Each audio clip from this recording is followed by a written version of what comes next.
اور یہ انوکھا بندہ ہے جس نے شرط لگائی تھی کہ میں نے کالی سیاہ رنگ کی عورت سے شادی کرنی. انوکھا بندہ ہے. ایک بیٹی تھی ایک بیٹا. بیٹا شہید ہو گیا. بیوی سے کہا تم نے نبی پاک کے گھر میں خدمت کرنی, حضور کے گھر والوں, اور میں نبی پاک کی نوکری کروں گا. حضور جب آتے تو سب سے پہلے آ کے حضرت ابو ذر غفاری کا پوچھتے, بلائیں, اور جب بات کرتے حضور تو بار بار ان کو مخاطب کر کے بات کرتے. حضرت ابو ذر غفاری رضی اللہ تعالیٰ عنہ کا نبی پاک سے اتنا پیار کہ ہماری بھی مشکل حل کر دی.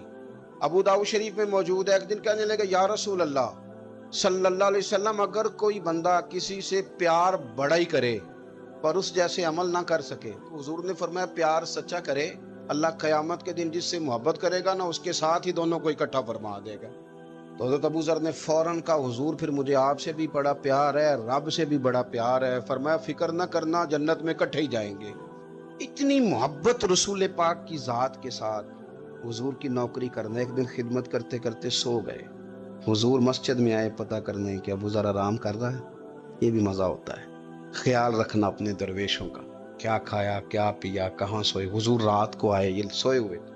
فرماتے ہیں حضور نے میرا انگوٹھا ہلایا, میں اٹھ کے بیٹھ گیا, حضور بھی میرے پاس بیٹھ کے. میں ابو ذر بڑا پیار کرتے ہو, سونے آپ کو پتہ ہی ہے.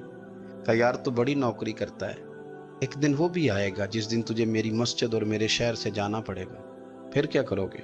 تو عرض کی حضور کسی کی طاقت ہے مجھے آپ کے شہر سے نکالے, میں تلوار نکال لوں گا. نبی پاک نے فرمایا تلوار نہ نکالنا, جہاں تمہیں بھیجا جائے چپ کر کے چلے جانا. حضور کب تک؟ فرمایا جب تک اللہ تیری اور میری ملاقات نہیں کرا دیتا, یعنی وصال تک. یہ واحد شخص ہیں کہ حضور کے وصال ظاہری کا وقت آ گیا تو فرمایا کوئی میرے ابو ذر کو بلاؤ. جب یہ آئے تو حضور لیٹے ہوئے تھے, یہ جھکے نبی پاک کی طرف, حضور میں حاضر ہوں, تو حضور نے پکڑ کے سینے کے ساتھ لگا لی.